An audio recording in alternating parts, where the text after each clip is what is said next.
Hey les mamas, je crois que vous allez bien par la grâce de Dieu. Alors moi ça va, je vous retrouve en ce premier dimanche du mois du droit des femmes et non mois de la femme. Nouveau mois, nouveau thème à évoquer pour l'édification des jeunes mères célibataires. Bienvenue si tu ne me connais pas, je suis Oriane alias la Mama qui brille sur les réseaux sociaux Instagram, TikTok et YouTube. Et donc du coup, jingle générique pour passer au thème du jour.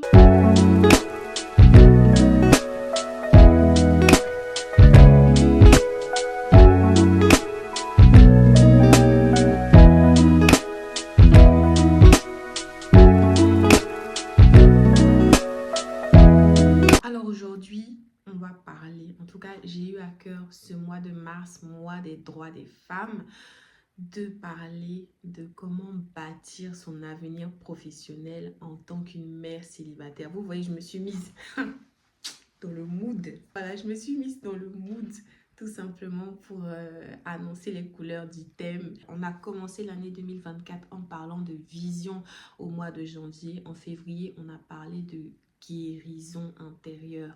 C'est passé par, depuis le départ, la séparation, se reconstruire en tant que femme, se réconcilier avec sa maternité, marcher dans une vie de sainteté maintenant qu'on s'est réconcilié avec Dieu. Et comme avec le Seigneur, on a trois étapes. En tout cas, je rends grâce à Dieu d'avoir compris cela aussi grâce aux enseignements de mon père spirituel, l'apôtre Ivan Castanou. Je suis de l'église ICC, je suis une fille d'ICC. Donc voilà, les étapes en tout cas, c'est être avant de faire, ensuite faire et ensuite avoir. Donc on est, c'est pour ça qu'on a pris le temps de travailler qui nous sommes, de reprendre, comment dire même, de nous reformater en ce qui concerne notre identité. Parce que dans le livre de la Genèse, le Seigneur a créé l'homme et la femme. Il les a créés à son image et selon sa ressemblance. Alors nous sommes des enfants de Dieu, nous sommes comme Dieu est. Tel il est, tel nous sommes. Nous avons en nous la nature divine. Son amour est en nous, sa joie est en nous, sa paix est en nous, sa patience, sa douceur, sa maîtrise de soi, son humilité, sa bonté, sa piété. Toutes ces choses-là sont en nous. Et il nous a équipés de ces choses. Pourquoi? Afin de...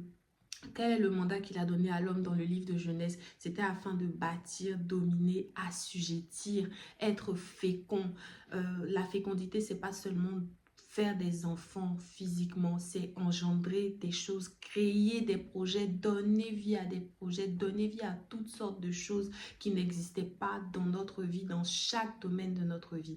Donc maintenant qu'en février, on a pris le temps de travailler qui nous sommes, reprendre conscience de notre identité, à partir de mars maintenant, on commence à travailler à faire.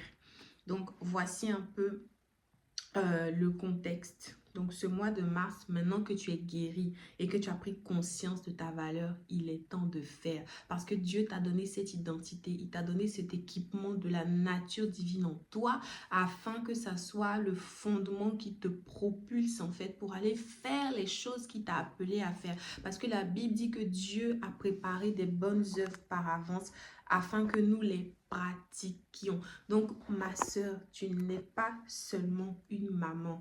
Avant même de devenir une maman, Dieu t'a créé. Avant même que tu sois dans le sein de ta mère, il avait prévu des bonnes choses pour toi. Il avait prévu des œuvres pour toi afin que tu les pratiques. Ce mois de mars, on veut briser la mentalité de dépendance.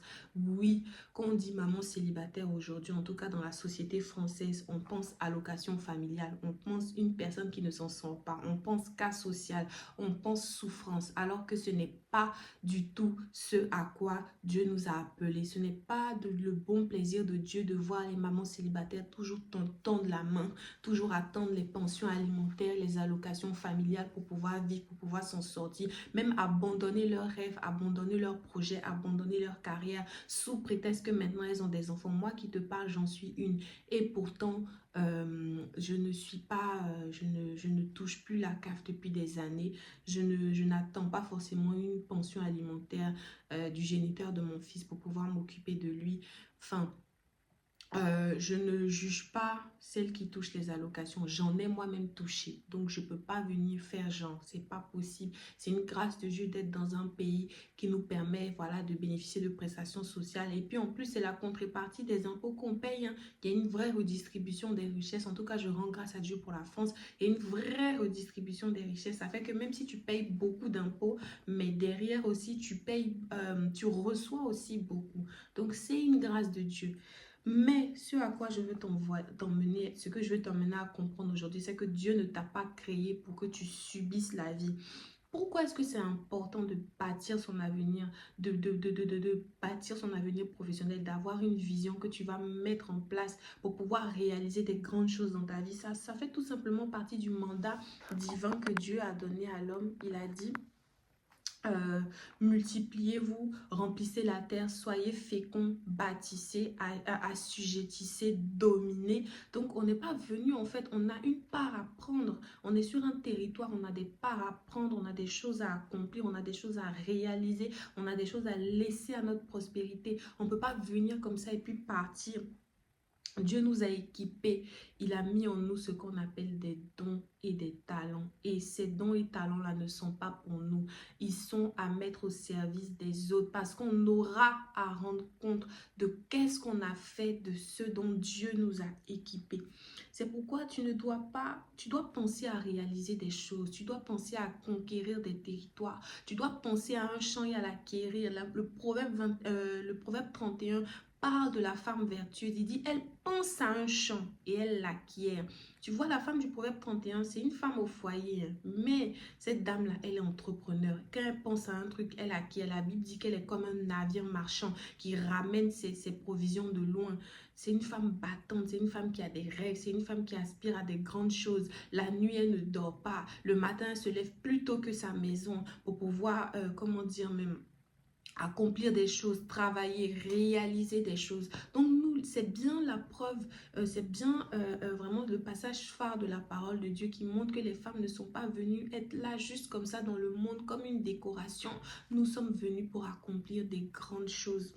Alors je veux aujourd'hui emmener une maman à comprendre que tu n'es pas née pour subir, tu n'es pas née pour accompagner les autres, tu n'es pas née pour être là à tendre la main ou bien attendre que tes enfants réussissent et quand tu vas vieillir, ils vont s'occuper de toi. Non, tu as des choses aussi à réaliser, tu as des choses à bâtir. Il y a plus de joie à donner qu'à recevoir. Il ne s'agit pas que de toi.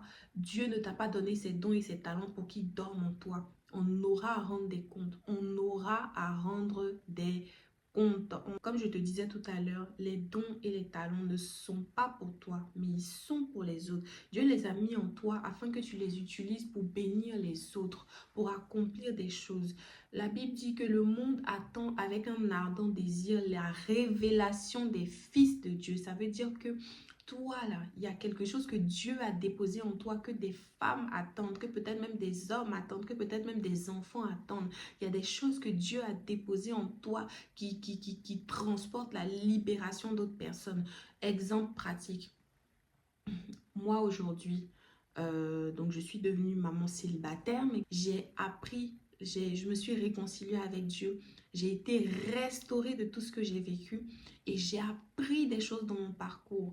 Et les choses que j'ai vécues, je me rends compte qu'aujourd'hui, il y a beaucoup trop de femmes qui le vivent, mais qui n'arrivent pas à s'en sortir parce qu'elles n'ont pas compris la vérité. La vérité se trouve dans la parole de Dieu. Et aujourd'hui, Dieu a déposé en moi ce fardeau, ce talent de l'encouragement. Oui, tu me regardes, tu aimes beaucoup parler, tu aimes beaucoup conseiller les gens, tu aimes beaucoup encourager, motiver. C'est un talent que Dieu a déposé. Ce n'est pas juste des paroles. Tout le monde n'a pas la capacité d'encourager des gens, de convaincre des gens. Tout le monde n'a pas l'art de manier les mots, la parole.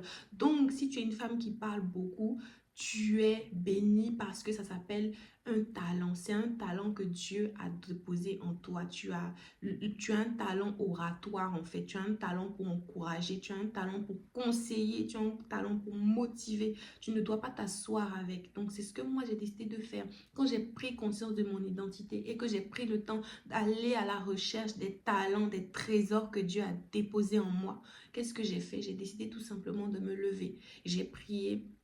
Bien évidemment, il faut agir en étant conduit par Dieu. Et puis, j'ai décidé d'obéir et de travailler à ce fardeau que Dieu a déposé dans mon cœur. Quand j'ai vu moi-même les situations difficiles par lesquelles je suis passée, le fardeau des mamans célibataires est devenu comme un cri dans mon cœur. La nuit, je ne dormais pas. Et quand je vois certaines situations, ça me révolte, ça m'énerve. Je trouve que c'est injuste en fait. Et il faut que ça s'arrête. Et moi, tout ce que je peux faire pour aider une maman à prendre conscience de sa situation, à guérir de ses blessures, à briser tous les faux raisonnements que le diable met en elle pour l'empêcher de réussir, tout ce que je peux faire pour qu'elle puisse prendre conscience de ses talents, de sa valeur, que maman célibataire ne signifie pas la fin d'une vie, mais ça peut être le début du commencement de quelque chose de glorieux que Dieu peut faire avec ta vie. Il peut réécrire ton histoire comme il a fait avec Joseph, qui était condamné à mort, il était devenu esclave, il a été vendu. Or, Dieu avait une destinée pour lui depuis longtemps. Mais qu'est-ce qui s'est passé? Dieu s'est servi de ces épreuves-là pour le révéler au monde, pour l'élever, pour faire de lui une bénédiction pour sa famille. Il l'a élevé à la tête de l'Égypte, un pays qui n'était même pas le sien. Joseph n'était pas égyptien, mais il est devenu premier ministre en Égypte. Après le pharaon, c'était lui. C'est fort quand même. C'est puissant. Et grâce à lui, pendant le moment de famine, sa famille, même ses frères même qui l'avaient rejeté, c'est lui qui les a sauvés, c'est lui qui les a nourris. Maman, les épreuves que tu passes, par lesquelles tu passes aujourd'hui, ne sont pas pour ta mort, mais elles sont pour la vie, dit la parole de Dieu. Moi, tu pourras trouver la vidéo de mon témoignage sur ma page, je mettrai le lien. Je suis passée par des moments tellement difficiles, je ne savais pas qu'un jour j'allais me trouver là, remplie du fardeau dont Dieu a permis que je vive ces situations, cette séparation horrible, cette relation toxique, difficile, ces humiliations, pour qu'aujourd'hui je puisse me tenir devant vous et donner des conseils à une maman célibataire sur comment s'en sortir, comment gérer sa vie, comment se relever, comment sortir de là, parce que c'est une situation qui est provisoire. Mais pendant cette période, comment elle doit se comporter? Parce que si tu veux sortir du désert, il y a l'attitude à adopter pendant ce désert. Le peuple d'Israël a demeuré dans le désert pendant 40 ans parce qu'il n'arrêtait pas de se plaindre, de victimiser. Et il n'était pas focus en fait sur la promesse de Dieu. Que même si la prophétie tarde, elle finira par s'accomplir, dit la parole de Dieu. Dieu a dit une parole sur ta vie. Il t'a créé à dessein. Peu importe les épreuves par lesquelles tu passes, ça n'annule pas les plans de Dieu et les desseins de Dieu pour ta vie. Il te redimensionne, il te remet quand tu fais un mauvais chemin, quand tu prends un mauvais chemin, quand tu prends une mauvaise route, quand tu fais une fausse route, il est capable de te redimensionner, de te ramener sur le droit chemin.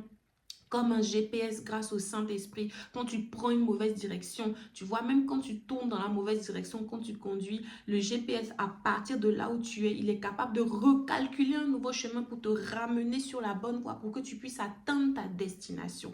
Donc, Dieu a prévu une destination pour toi. Sa parole dit, je connais les projets que j'ai formés pour toi. Projets de paix, non pas de malheur, afin de te donner un avenir et de l'espérance. Donc, tu n'es pas venu pour accompagner les autres mamans célibataires. Tu es venu sur la terre pour un but.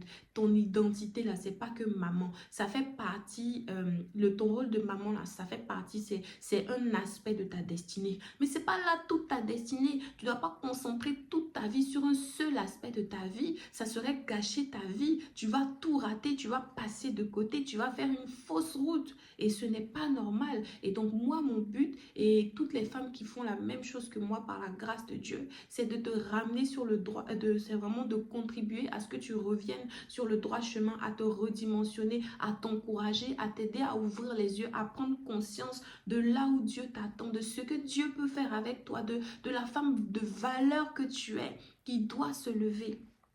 Donc aujourd'hui, tu dois comprendre que cette mentalité de toujours vouloir être assisté, de toujours vouloir qu'on te caresse dans le sens du poil, de toujours vouloir qu'on te paye des allocations, de toujours vouloir faire pitié, de toujours vouloir tendre la main. Dis-toi que toi aussi, tu es enceinte de plusieurs choses. Tu n'es pas là seulement pour enfanter des enfants. Toi aussi, tu peux créer des choses, tu peux enfanter des choses, tu peux créer des projets. De toi peuvent naître de grandes entreprises, de toi peuvent naître une grande carrière professionnelle, de toi peuvent naître des champs, de toi peuvent sortir vraiment de grandes nations. Tu es la mère d'une multitude. Tu as été créé pour bâtir, dominer, assujettir et non pas subir la vie. Donc, il est temps qu'aujourd'hui, une maman se rende compte de tout ce dont Dieu l'a équipée. Aujourd'hui, je veux t'encourager à entrer dans la prière, à prendre le temps.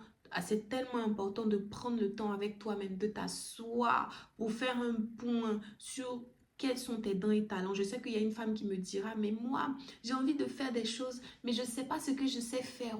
Je ne sais pas à quoi je suis douée. Tout ce que Dieu a mis en nous, là, c'est à l'état brut. Si tu ne le développes pas, cela ne pourra jamais être maturé pour pouvoir créer quelque chose de bon, pour pouvoir produire du fruit. C'est à ta responsabilité d'aller auprès de Dieu et d'entrer en toi-même avec l'assistance du Saint-Esprit pour trouver quels sont les trésors que Dieu a mis en toi, quels sont les dons, quels sont les talents que Dieu a mis en toi afin de pouvoir les déployer, les manifester et puis briller. Ici, nous sommes la team des mamas qui brillent. Tu brilles pour la gloire de Dieu. Pourquoi? Parce que tu laisses la lumière de Dieu resplendir en toi. Il y a en toi une lumière et cette lumière-là, c'est Christ. Et en fait, il ne peut briller que si tu lui laisses la place. Donc, tu es obligé d'être une femme de prière qui va auprès de Dieu pour dire, Seigneur, voici ma vie. Rien de bon ne sort de ma vie. Il faut que cela change. Tu m'as créé à dessein. Quand tu m'as créé, tu avais un but, tu avais un plan pour ma vie. Je crois que ça ne t'honore pas que je vive des situations aussi difficiles, que je sois toujours endettée, que je sois toujours dans les problèmes, que je sois toujours dans la galère, que je sois toujours en train de tendre la main. Seigneur, je crois que même si je n'ai pas fait des longues études, tu es capable de me prendre, de me repositionner, de m'arranger. Seigneur, je crois que même si je n'ai pas de grands diplômes, il y a des femmes qui n'avaient pas de diplôme dans le monde, mais tu leur as permis d'accomplir de grandes choses. À plus forte raison, moi qui suis un enfant de Dieu, la Bible dit que Dieu ne fait exception de personne. Donc, si tu veux t'en sortir, il est de ta responsabilité d'aller auprès de Dieu, entrer dans la supplication, entrer dans le jeûne toi-même, ne plus être une femme paresseuse, mais arrêter de victimiser, mais prendre tes responsabilités. Tu as la responsabilité de découvrir et de faire fructifier les talents que Dieu a mis en toi. Je veux te donner des astuces à toi qui ne sais pas, par exemple, comment découvrir tes talents. Voici un exercice pour toi que tu peux faire à la fin de cette vidéo. Tu peux t'asseoir, prendre une feuille, regarder et réfléchir aux choses que tu sais faire, les choses pour lesquelles tu es douée, les choses pour lesquelles vraiment les gens reconnaissent que Sylvie là, elle est forte. Ça peut être la cuisine. C'est-à-dire que tu peux prendre, il y a une chose, toi-même, tu peux rentrer en toi-même, prendre le temps d'observer tes habitudes, tes comportements, voir les choses que tu réussis à très bien faire. Quelle est cette chose que tu fais excellemment bien? Quelle est cette chose que tu fais sans effort? Quelle est cette chose que tu peux faire pendant des heures sans t'ennuyer? Ça peut être un premier point. Ça peut être une ou plusieurs choses. Note-les sur une feuille. Deuxième chose, demande aux gens de ton entourage. Mais moi, Sylvie, quand vous me regardez là, qu'est-ce que je sais faire? Qu'est-ce que je sais réaliser? Qu'est-ce que tu pourrais me confier? Par exemple, si tu organises une fête, moi, Sylvie, qu'est-ce que tu pourrais me confier comme tâche? Est-ce que tu me mets à l'organisation? Est-ce que tu me mets à la logistique? Est-ce que tu me mets à la cuisine? Est-ce que tu me mets, je sais pas, à la coordination? Voici les gens qui ont grandi avec toi, les gens qui te connaissent, les gens qui sont proches de toi. Approche-leur pour leur dire, mais moi, par exemple, quand vous me voyez, quelle chose vous pourriez me confier? Quelle chose vous trouvez que je fais bien? Quelle chose vous aimez quand je fais? Parce que vous trouvez que, à part moi, vraiment, si j'ai envie de, par exemple, je sais pas moi, si je veux manger un bon plat, là, je veux aller voir Sylvie parce que je sais qu'elle va me taper le plat. Voici des indices, des astuces qui peuvent vous permettre de découvrir. Et au fur et à mesure, tu verras les mêmes choses qui reviennent dans ce que toi-même tu observes, dans ce que les gens te disent. C'est là où tu vas maintenant, découvrir les talents qui sont prédominants en toi. Et tu vas commencer à travailler celui qui est le plus prédominant. Si c'est la cuisine, le talent vient à l'état brut. C'est comme la matière, c'est comme le diamant. Quand tu prends dans la terre, là, tu as découvert la matière précieuse. Mais tu vois, quand tu vends comme ça, est-ce que ça va te rapporter de l'argent? Il faut que tu puisses maturer, travailler ça pour en faire un beau bijou, pour que quand les gens voient, ça leur donne envie d'acheter. Donc, en fait, la réponse à ta situation se trouve dans ton talent. Quand tu vas déployer ton talent, quand tu vas le mettre au service de quelqu'un pour répondre aux besoins de quelqu'un, c'est là où ça va te rapporter de l'argent parce que non seulement répondre à des besoins, mais aussi comme tu as effectué un travail derrière qui mérite rémunération, donc tu seras rémunéré.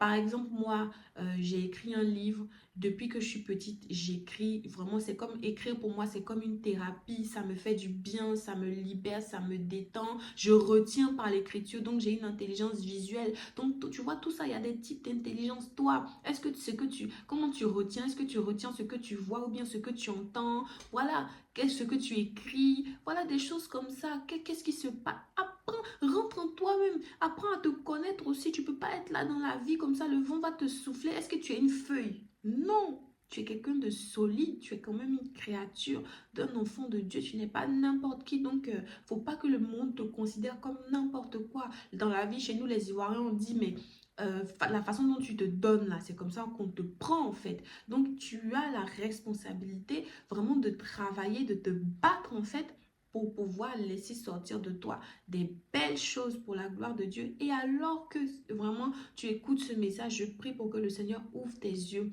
sur l'importance capitale que tu découvres tes dons et tes talents. Le Seigneur Jésus racontait la parabole des talents là. Je vais te mettre le verset pour que tu ailles chercher. Non, je ne vais pas lire pour toi. Je voulais lire, mais je ne vais pas lire parce que tu as la responsabilité d'aller chercher la parole de Dieu, d'aller dans la parole de Dieu, de méditer parce que la Bible dit au commencement était la parole était Dieu. Si tu veux savoir qui est Dieu, qu'est-ce que Dieu a prévu pour toi, ça se trouve dans sa parole. Va lire. Matthieu s'affiche là, le texte de Matthieu s'affiche. Il faut partir lire. Donc, en résumé, je suis dure avec toi parce que je t'aime et je veux tellement que tu t'en sortes. Nous, les femmes, on doit arrêter de pleurer. À un moment donné, assez, c'en est assez. Faut prendre ta vie en main. Personne ne va venir faire ces choses-là à ta place. Après, c'est comme ça, on devient aigrie, jalouse parce que tu vois que tout le monde avance et puis toi, tu es là. Tu es là parce que tu n'as pas fait ce qu'il fallait faire au temps opportun. Et puis le temps passe, 30 ans, 31, et puis après 40 ans. Et après tu te dis, bon, je suis trop vieille. Après maintenant tu commences à miser sur tes enfants, les fatiguer, leur demander de l'argent. Moi vraiment, je veux rendre grâce à Dieu. Je veux rendre grâce à Dieu qui me permet de savoir ces choses. Parce que je ne me vois pas en train d'être... Actuellement, je n'ai qu'un enfant. Mais tu t'imagines, mon fils devient ingénieur. Demain, moi, je m'assois là, je fais rien. Et puis, je compte sur son argent. Qui dit même que tu vivras jusqu'à là? On ne sait pas quand viendra l'heure, quand viendra le moment. Donc, tant que tu as envie, tant que tu as de la vigueur, l'âge n'est pas une excuse. Le gars de KFC là, colonel Sanders là, c'est dans son vieil âge, si je ne me trompe pas, 60 ans ou bien 50 ans là, qu'il a eu l'idée du KFC. Et puis, c'est devenu ce que c'est aujourd'hui. Il s'est enrichi dans ses vieux jours. Il n'y a pas d'âge, ma chérie. Ce sont les plus violents qui l'emportent. Moi, je t'ai donné mon exemple. Déjà, moi-même, je me suis battue pour avoir ma carrière professionnelle. Je vais faire ce témoignage dans la prochaine vidéo, mais j'ai fait une vidéo TikTok sur comment je me suis battue pour ma carrière professionnelle. J'ai fait des études de droit, je me suis spécialisée dans les assurances. Je travaille en tant que courtier en assurance. Je ne compte pas m'arrêter là. J'ai créé mon entreprise, j'ai écrit un livre. Je continue, il y a d'autres projets qui viendront par la suite. Je ne dis pas que je suis arrivée, mais je ne compte pas m'arrêter là. Et je souhaite que vraiment tu ne t'arrêtes pas là. Que tu pousses le plus loin possible, que tu ailles le plus loin possible, que tu fasses tous tes efforts pour t'en sortir. Parce que c'est la volonté de Dieu pour toi. Il veut que tu réussisses et que tu sois en bonne santé autant que prospère l'état de ton âme. Donc, Dieu veut que tu sois prospère. Dieu veut que tu sois riche. On n'a qu'à sortir des bavadages d'évangile de prospérité là. Quand tu vois dans la Bible que Dieu bénissait quelqu'un là, c'était avec quoi? C'était avec des tomates. C'était avec l'argent du bétail, une grande exploitation avant là, et des pièces d'or, de la richesse. C'est que ça. Dieu le bénit, Dieu le rendu prospère, Dieu le rendu plus riche. C'est ça. Vous voulez que quoi? Ma chérie, l'argent là, c'est un esclave affecté à notre bien. L'argent ne doit pas être notre maître. Attention, il ne faut pas vivre non plus, il ne faut pas devenir cupide. L'argent, c'est un esclave que Dieu a affecté à notre service sur la terre ici. Sur la terre ici, là, on fonctionne avec l'argent. On a besoin d'argent pour tout faire, pour être à l'aise. Donc, l'argent est un esclave. Si tu avais peur de l'argent, répète avec moi, l'argent est un esclave. L'argent est un esclave. La Bible dit une personne ne peut pas avoir deux maîtres à la fois. Soit il haïra l'un, il suivra l'autre. Tu ne peux pas être guidé par l'argent. Il faut faire la part des choses. Mais il faut savoir que l'argent non plus ne doit pas nous dégoûter. La Bible dit à Dieu appartiennent l'or et l'argent. Ça veut dire que c'est lui-même qui a créé. Il a affecté ça à une utilité particulière. C'est pour nous bénir, c'est pour nous aider, c'est pour qu'on puisse s'en sortir, on est ses enfants. Lui, imagine, notre papa, à lui appartiennent or et argent. Et puis nous, on n'a rien. C'est notre héritage. Si ton papa a l'or et l'argent, si ton papa a une maison, ça veut dire que l'héritage qu'il va te donner sera composé de quoi? Sera composé d'or et d'argent. Pourquoi c'est un sujet tabou? Ma chérie, moi là, j'aime l'argent. L'argent n'est pas mon maître, mais j'aime avoir l'argent. Bon, je corrige, j'aime avoir l'argent. J'aime Dieu et j'aime avoir l'argent parce que c'est mon héritage en Christ. Donc, il faut aimer avoir l'argent. Faut pas l'argent va te dégoûter. Tout ce que tu peux faire, la Bible dit que tout ce que ta main trouve à faire, fais-le. Je veux parler à une femme aujourd'hui qui se dit qu'elle est à l'aise parce qu'elle a eu un logement social, parce qu'elle a eu des allocations, parce que non. Ma chérie, tout ça là, ça va finir. Surtout si tu es étranger, je te dis, il y a aussi la nouvelle loi qui s'est durcie et je crois que plus ça va, peut-être que les choses vont se durcir plus. Mais heureusement que nous, les enfants de Dieu, que ça se durcisse ou pas, nous, on n'est pas tenus par les lois des hommes, mais c'est les lois du royaume qui conditionnent notre vie sur terre, heureusement. Donc, même si c'est les lois du royaume, tu n'as pas à faire. Tu n'as pas à faire. Faut pas t'habituer au fait d'avoir des allocations. Faut pas t'habituer à toujours tendre la main. Faut apprendre à te lever aussi et à te battre. Faut montrer à tes enfants un exemple de travail, de résilience. La Bible dit l'homme gagnera son pain à la sueur de son front. Les allocations, là, comme je te disais, ça vient des impôts que les gens payent. Il ne faut pas attendre que les gens travaillent dur et puis toi, tu vas être là pour profiter alors que tu ne participes pas au système. C'est pas bien. Je t'encourage à te lever à partir de cette vidéo, à aller chercher tes dons et tes talents et à mettre en commentaire, j'ai découvert j'ai découvert un talent, c'est temps. J'ai découvert un talent, c'est temps. Ok. Ensuite, tu n'es pas qu'une maman, comme je te dis tout à l'heure. Enfin, plutôt, pourquoi elle dit ensuite, même la vidéo est déjà finie. Tu n'es pas qu'une maman. Tu es une femme. Tu es un enfant de Dieu, à qui Dieu a remis beaucoup. On dit à celui à qui on a beaucoup donné, on demandera beaucoup. Tu auras des comptes à rendre. C'est pas de la blague, c'est la parole de Dieu qui nous le dit. Soyons responsables. À un moment donné, arrêtons de pleurer. Nous avons la responsabilité de bâtir notre avenir professionnel. Dans la prochaine vidéo, je parlerai de comment concrètement mettre cela en pratique. Je suis pas experte. Je parle de ma propre expérience. On ne peut pas parler de ce qu'on ne sait pas. On ne peut pas envoyer les gens là où on n'a pas été. Moi, je parle de ce que je sais, de ce qui a pu m'aider. C'est important de prendre sa vie en main. Arrêtons de pleurer. Moi, si je dois, peut-être tu vas te fâcher avec moi, mais moi, si je vais être dure envers toi, parce que je t'aime et je veux que tu t'en sortes, que peu importe ton âge, tu as la capacité en toi de réussir seulement si tu payes le prix qu'il faut. Je crois que vraiment cette année 2024 va engendrer des mamans célibataires pleinement conscientes de leur valeur, des femmes qui se lèvent, des go-getters, comme disent les Américains, qui vont et qui prennent ce qui leur revient de droit, qui possèdent des territoires. Tu viens d'un pays, tu bâtis, tu investis, tu travailles, mais tu mets de côté pour pouvoir créer des petits business. Tout ce que tu fais maintenant, là, si tu sais que c'est en toi, tu as découvert tes talents, tu investis en toi-même en payant des formations pour aller maturer ce talent, qui devienne une compétence et qui puisse te ramener de l'argent. Te permettre de mieux vivre avec tes enfants, de ne pas être toujours en train de tendre la main, toujours dans la disette. Ça s'arrête maintenant dans ta vie au nom de Jésus. Tu deviens une femme qui crée, qui bâtit, qui engendre, qui féconde, qui est féconde et qui crée des choses au nom de Jésus.